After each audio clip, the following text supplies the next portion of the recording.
Welcome to Your Personal Power Pod, a podcast about aligning yourself with the life you want. And here are your hosts, Sandy Abel and Shannon Young.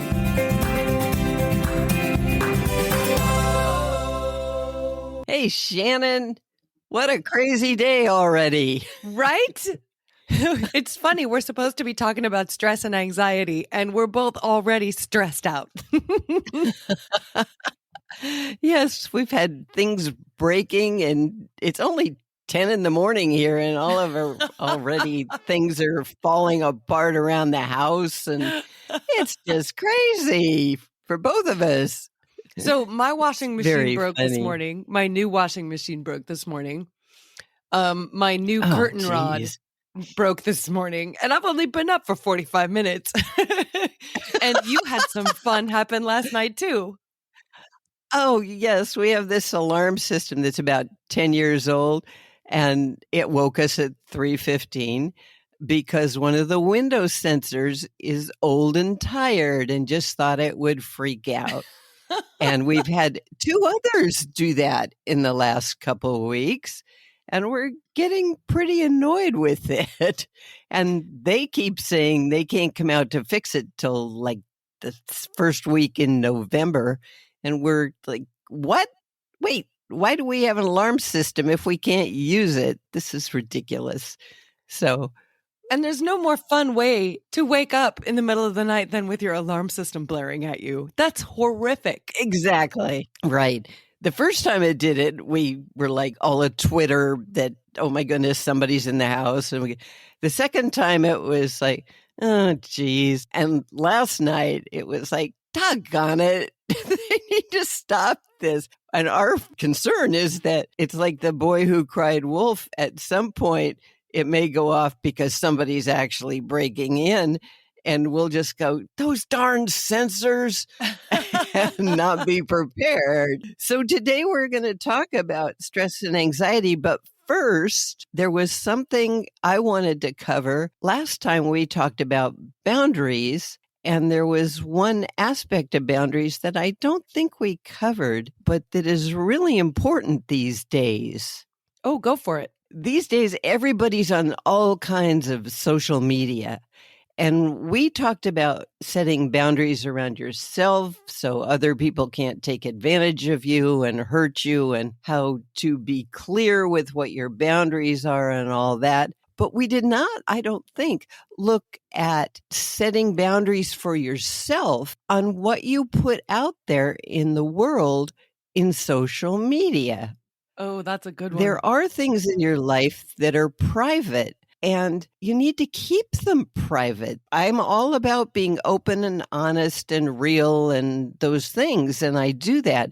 But there are some things that I don't share because, first of all, it's nobody's business, and they're all really personal, sensitive things. And especially, I'm a professional person, you're a professional person, and we want to be perceived as professional out in the world. We can't go around sharing things that are really vulnerable and potential problems. We need to set our own boundaries around ourselves and what parts of us we share and with whom. We might share our really deep personal things with our family and our loved ones or our dear friends, but on social media, I think we need to keep those separate.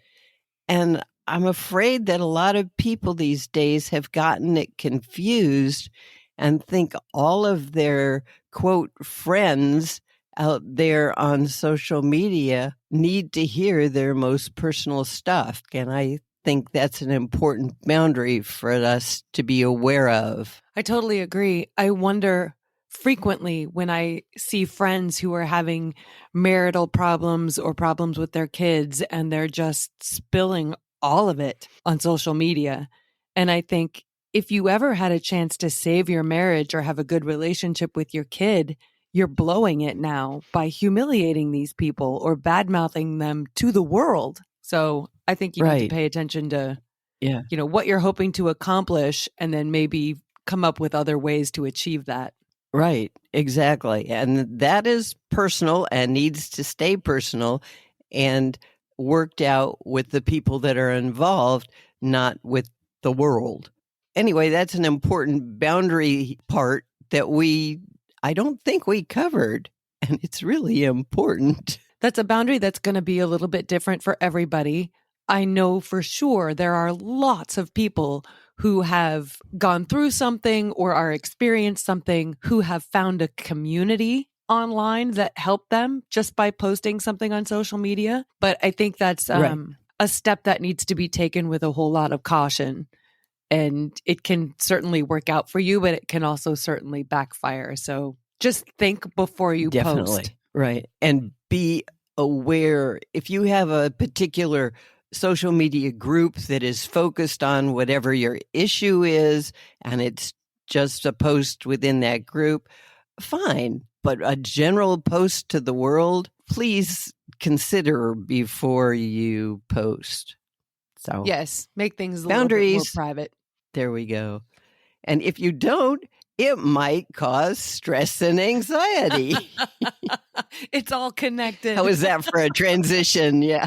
That was great. So I wanted to share a quote that I heard the other day, if you don't mind.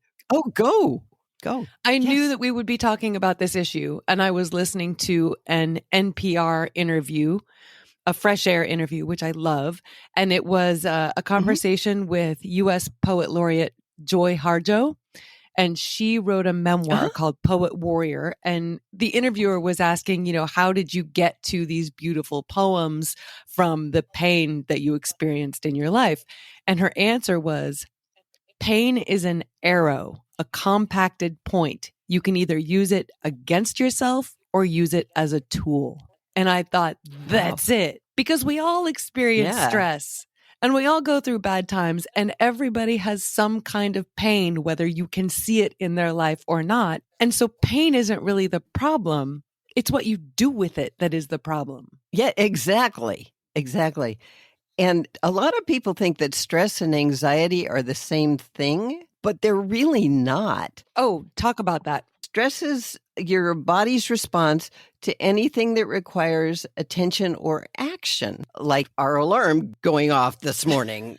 We had to get up. We had to go figure it out. We had to make sure nobody had broken in. And for a very brief time, we were stressed. And when you're stressed, you have your endorphins kick up and it's the fight or flight response. Mm-hmm. And you get very focused.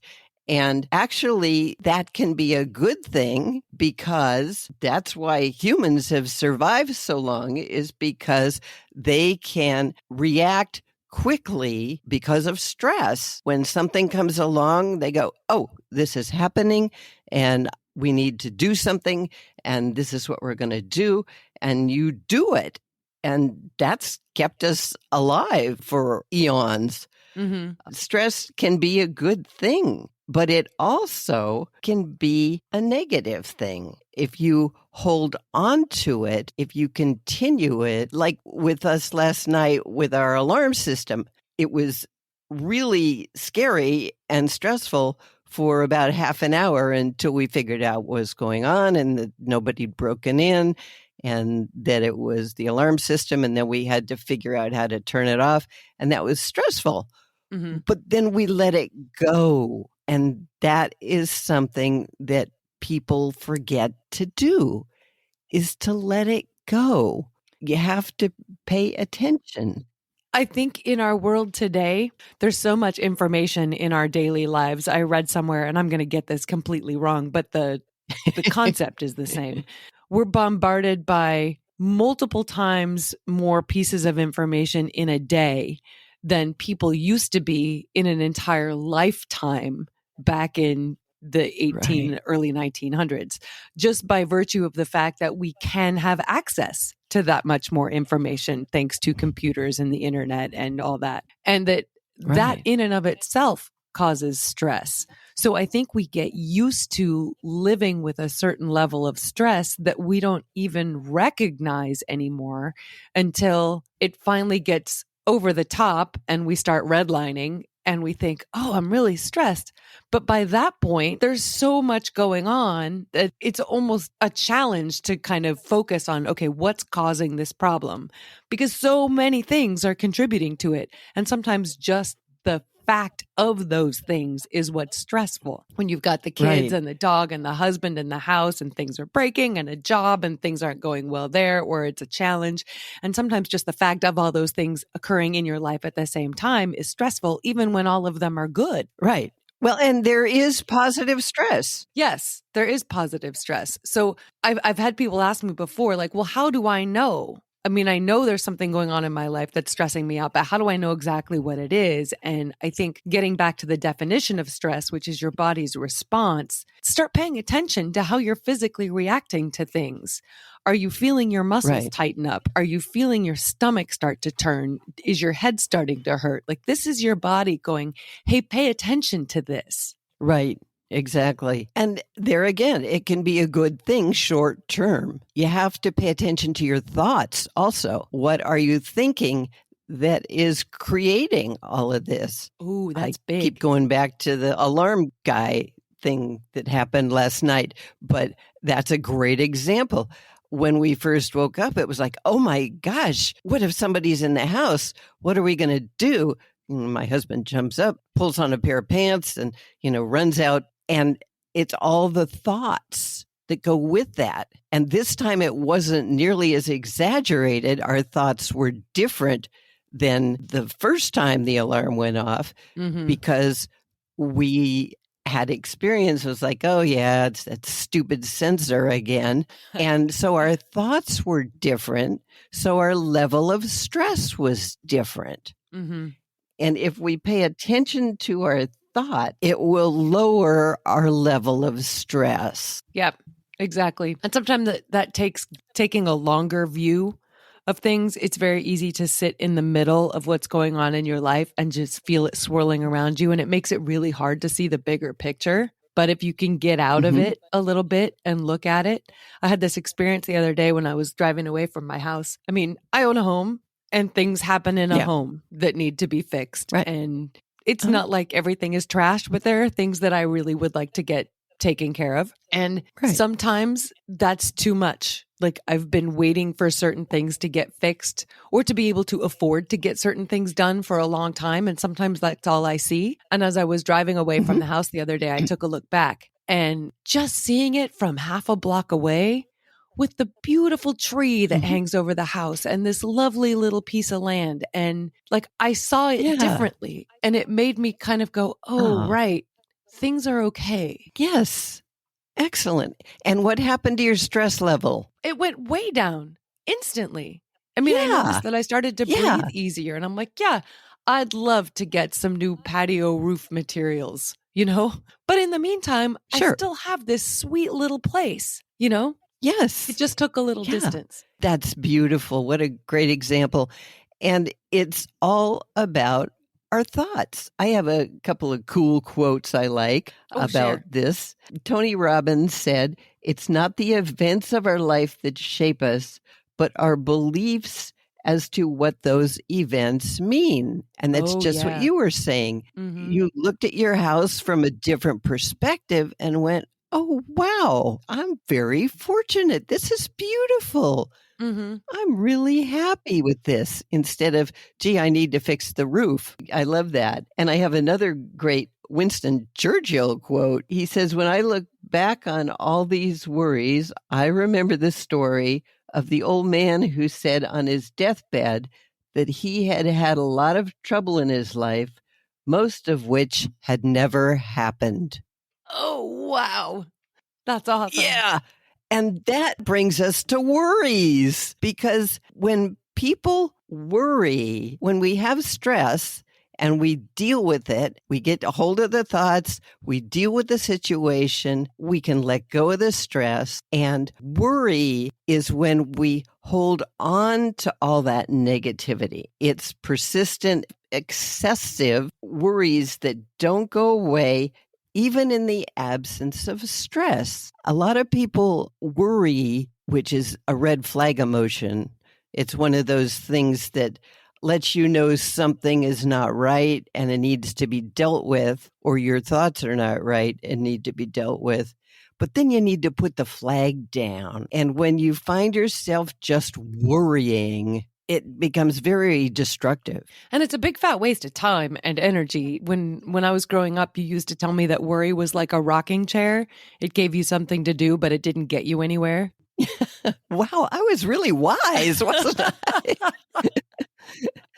That's true. And the danger with worry is that it becomes an entrenched pattern of thinking. Yes. And that once you start thinking that way, it gets really hard to change it because you can carve out these patterns in your brain that just become easier and easier and easier for your thoughts to follow. And then once that happens, it becomes more about just choosing a different thought. Like that's your habit now. Right. And a lot of people get so used to focusing on what they're worrying about that they have trouble letting go of that and actually seeing all the beauty. It's like you with your patio roof. If you only look at your patio roof, you're going to be a wreck because you can't afford to fix it right now. But you get away from it and you get a new perspective and you go, oh my gosh, there's so much more than a patio roof. And I love it all. So it's very important for people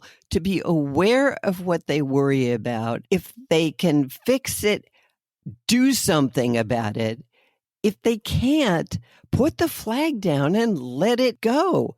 I know people who worry about the condition of the world. Well, yes, there are things to be concerned about. There's also much more to be thrilled about. And it's all what you choose to focus on. And you don't have the ability to fix the condition of the world. We can fix our little area of it. We can do what we can in our community or in our homes or for the planet, but we cannot change everything. And focusing on it and worrying about it will just make you sick, physically sick. People who worry all the time get headaches, they get stomach aches, they get shortness of breath. And if you do it for too long, you get other kinds of physical problems that are really serious. So it's very important to notice what you're worrying about it. If you can do something about it, do it. And if you can't, put the flag down because worry doesn't fix anything. It's like your brilliant mother said. It's like being in a rocking chair. It gives you something to do, but it doesn't get you anywhere. I would challenge anybody to pay attention when you wake up and right out of the gate start having a bad day, because it's really easy to go, oh, okay, I guess I'm having one of those days, and then just hate everything for the rest of the day. And by the time you come home from work, you are angry at the world, your body hurts, your attention span is short, your patience is short. But you can stop that. Like you and I both had a pretty, not terrible, but irritating start to the day. Yes. And there is a point at which you kind of go, okay, I'm done with that now. Now I'm moving forward with positivity and I'm expecting good things to happen. And you can kind of feel the energy shift and then bring the good day back. Exactly. You get to choose that. Exactly. We do all the time, all day, every day. We get to choose. And it's based on our thoughts and how we perceive things. And that creates our feelings and that creates how we see what we're living. So it's really important for people to be really aware of what they're thinking, especially if you're worried or feeling stressed. What you need to do is acknowledge the cause, take action, and then let go of the stress and anxiety. So there's a long list of steps you've written out that will maybe help to deal with stress. Right. There are many things you can do, and not in any particular order. First of all, pay attention to your thoughts and shift them if they are negative. Find the positive. Look at the trees, look at the sunshine, look at whatever. I can't tell you how many times I've said to somebody, look, isn't it a beautiful day? And they go, yeah, but we really need the rain. Well, yes, we do need the rain, but I'm not going to focus on what I can't control. I'm focusing on right now, it's a beautiful day. Mm-hmm. So pay attention to your thoughts and focus on the good. Take some time out. Eat well. Limit your alcohol and caffeine intake, which a lot of people don't like, but alcohol and caffeine can aggravate anxiety and trigger panic attacks. So Mm-hmm. it's important to pay attention to what you eat and what you drink. Get sleep if you can, and exercise. And I always go, oh no, I hate exercise. Well, exercise means anything that moves your body. Go out and take a walk in the neighborhood or through the park. Swim if you can. You don't have to go to the gym. Just move your body, because when you do that, it releases the endorphins and that helps you feel better. Mm-hmm. Take deep breaths. Breathing is huge. And when we are stressed or anxious, we do little short breaths. If you take time to just do 3 or 4 really deep breaths and relax your body, you'll be amazed at the difference it makes. Yep. Find the gratitude, find the positive. It's always there. Don't let the negative run your show. And most of all, be gentle with yourself. Yeah, that's a big one. We compare ourselves to people a lot, or put expectations on ourselves that are unrealistic and that nobody else has for us. And finding a balance between achieving what you want to achieve and becoming who you want to become, and also being happy with who you are. It takes a little practice. Yes. I was just looking at the first step you mentioned, which was take a time out. Take a time out away from your electronics, because I think we're all inclined to say like, oh, I'm just going to sit here for half an hour. But then we scroll on our phone and we look at Facebook and we look at Instagram and we read the news, and none of that helps, you know? Yeah. No. Put it down, pay attention to real life, and just kind of sit and be without some kind of stimulation. Like, learn to be okay with you. Yes, absolutely. Or when you're walking, I'm shooting ourselves in the foot here, but put your podcasts away. When you're walking, don't listen to music. Just enjoy the sound of the birds and feel the wind on your face. And technology is a huge cause of stress and anxiety. And that's brilliant advice, Shan, to just put it away.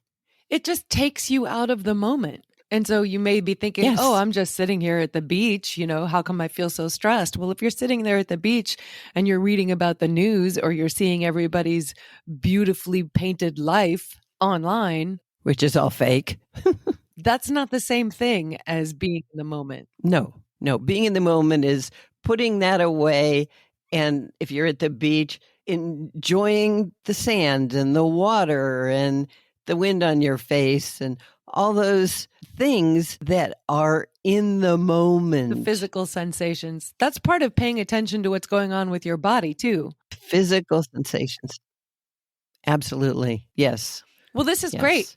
I feel better having just had this conversation. I'm so glad. I do too. Everybody, especially these days with COVID and people out of work and people getting sick and people losing their businesses, there is a lot out there that is stressful and scary for people.